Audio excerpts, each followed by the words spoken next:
Hey Internet Land, it's time for December's monthly market update. So just got the new report out and I'm going to go over some things that I find interesting with it, give you kind of my opinions and insight. Where I get this information from is from a service called Keeping Current Matters, and it has to do with national market trends and also just national economists, and a lot of people way smarter than me that pour this information into us, and then I help you interpret it, give you my thoughts and insights on everything to kind of let you know what's going on both nationally and locally and what that means to you. If you want that report, I'm more than happy to share it with you and send you an email with PDF form. You can have the whole thing, all these charts and everything, which I'll post these pictures in the comments here shortly once you get done with this. And if you wouldn't mind sharing this thing, if you wouldn't, it'd help a lot to really get this thing out. There's nothing being sold here, nothing really being marketed, nothing being promoted. It's mainly just a matter of getting education out there so that people understand what's going on with the national and local real estate market, and then just some of my thoughts and opinions on it, on what we could see happening. So with that, I'm going to get into this, and one of the biggest things start off with that's on a lot of people's minds is what's the status of forbearances, foreclosures, and are we going to see a whole bunch of those coming up here into 2020 and into 2021? Long and skinny answer to that is no. This graph right here is actually the number of homes that are in active forbearance, and you can see it's actually coming down, and it's almost half of what it was in the middle of the year.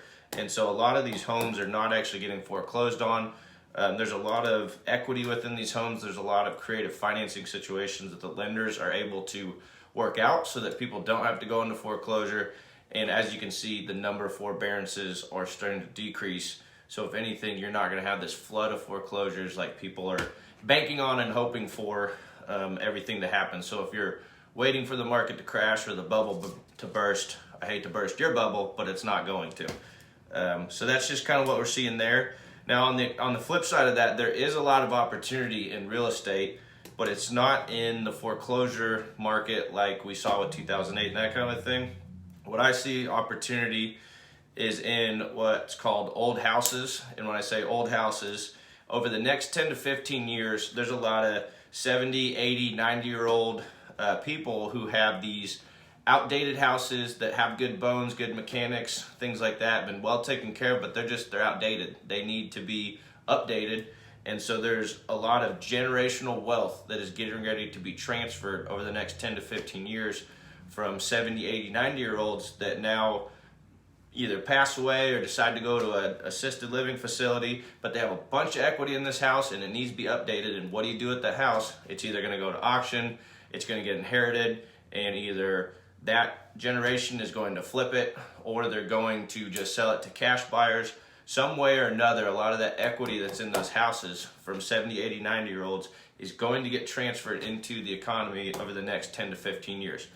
This is why Zillow, cash offers, express offers, why all these big iBuyers are starting to start cash buying companies, because they know this trend over the next 10 to 15 years is going to play out, where there's a bunch of people that are going to need to cash out essentially, and there's a huge opportunity in that side of things. So, that's really where the opportunity lies over the next 10 to 15 years. Is those outdated houses, that generational wealth getting transferred, getting freed up for the economy. And honestly, we need it because we need more inventory.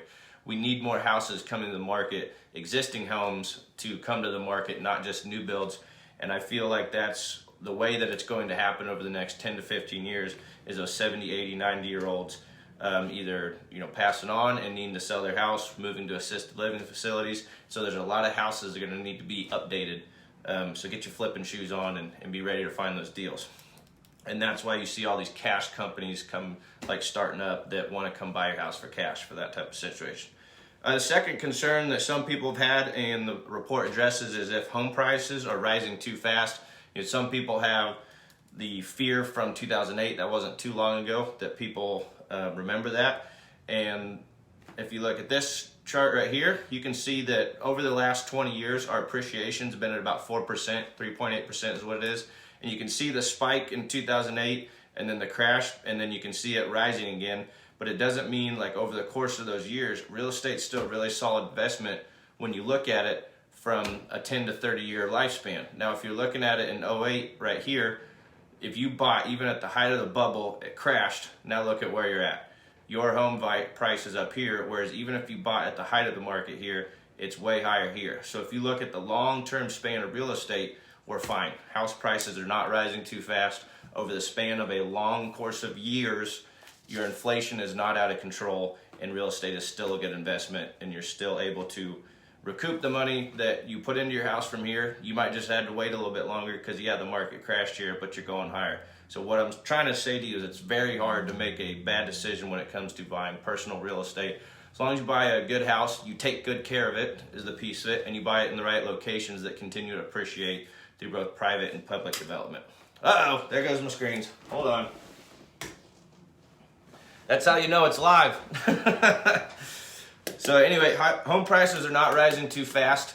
What actually leads me into my next point is what's 2021 going to look like. And a lot of people have this concern that 2021 is going to crash, or it's going to level off, or it's not going to be as good.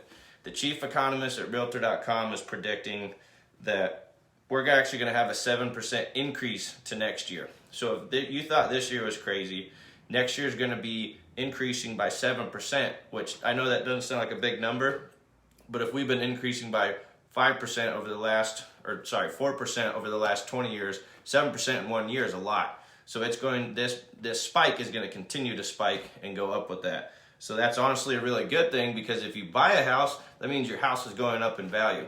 So really the thing is, what I'm saying is, if you want to buy a house, you should be getting into the market sooner than later, because every second and day that you wait to get into the market, you're missing out on that inflation and letting the market work for you with your house and your equity going up in value.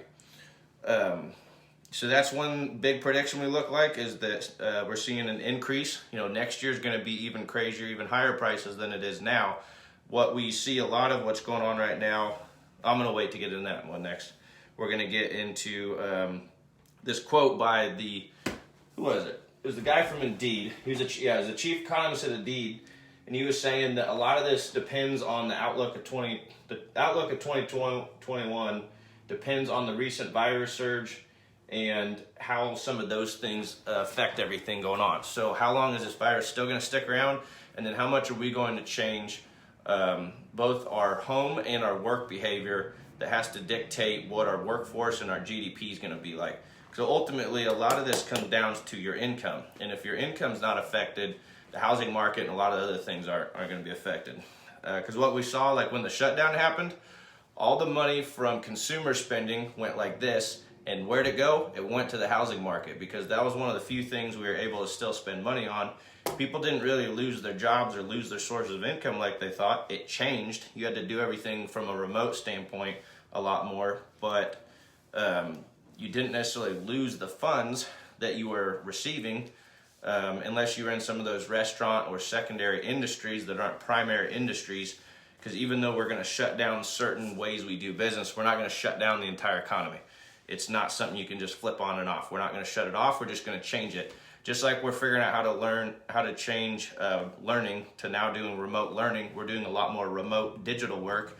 And so our workforce is going to change, but it's not necessarily going to be less. There's still plenty of work out there, plenty of things to be done. It's just we're moving from an on-site, physical, mechanical workforce to a digital workforce, which is where everything was going already. This thing just accelerated it even more, which I'm kind of excited about, because if you're good with tech, you're good with digital processes, you have a value, and you've just got to change your skill set and the way you operate, which we're going from mechanical to digital is really the thing that I see. It's just a shift, really. It's a shift in the way we work and the way we live, and really that's what's going to be the biggest determinant of 2021 is what's that look like. Number 4, this one wasn't in the report, but this was the one that I see myself personally with both my clients and people that I know, and plenty of realtors that I've talked to as well. Right now there's a shortage of inventory on the market. So if you go to any website or you go look at what's actively on the market, like Westside, I was just looking at one, there's like 3 or 4 houses that are active in this price point that we're looking at, from 150 to 225. There's only 4 houses on all of Westside that's active right now. But yet there's 21 pending houses in that same area. So that shows you how fast a home goes on the market, sells right away. But the thing is with that is there is a bunch of seller buyers who would sell their house if they knew where they're going to next, but they don't know where to go to next because they can't see the next house that's on the market or active. So there's a lot of what I call shadow inventory. People that would sell their house, there's inventory that's there, it's just not shown on the market because their house isn't listed, it's not active. So the whole thing's just kind of constipated. And I mean, like, it's just stalemated, not constipated like my dad was after his hip surgery the other day. But sorry, Dad, if you're watching this, that's kind of funny. But the whole thing is just kind of stalemated because we have no one wanting to go first. And so we have a lot of people going to new builds because they have to, and they kind of know what to expect there. They can see that those are typically on the market for a while, and they can be seen, and you can arrange a situation to sell their house while buying a new build. Or it's a lot more of a certain transition, and that's why people are buying new builds, is because they kind of have to, type of thing. But there's a lot of inventory out there. It's just not on the market to be seen. And so that's why it's kind of difficult to dictate, what's really going on with the market, because we can't track what's not trackable, if that makes sense. Like, I know I have 6 people that would sell and buy if they knew right where they're going to next. So that's 6 houses that I know of personally that aren't on the market but are available for sale because they do want to sell them. And so, I'm just one realtor out of the 2,000 plus we have here in Wichita. You can imagine how much hidden inventory we basically have that's just not on the market yet. And the whole thing's just kind of constipated. So anyway, that's my report that I got for you guys. Hopefully you learned something from it. Like I said, if you wouldn't mind, please share this thing. It really helps just to get people educated and informed instead of believing all the hype and the headlines and all the dramatic things. Nothing being sold, nothing being marketed. I just would appreciate it if you ever do find yourself in need of buying and sell a home, that you'd think of me for doing that. And hopefully you learned something more about how real estate works today. And we'll talk to you later. See ya.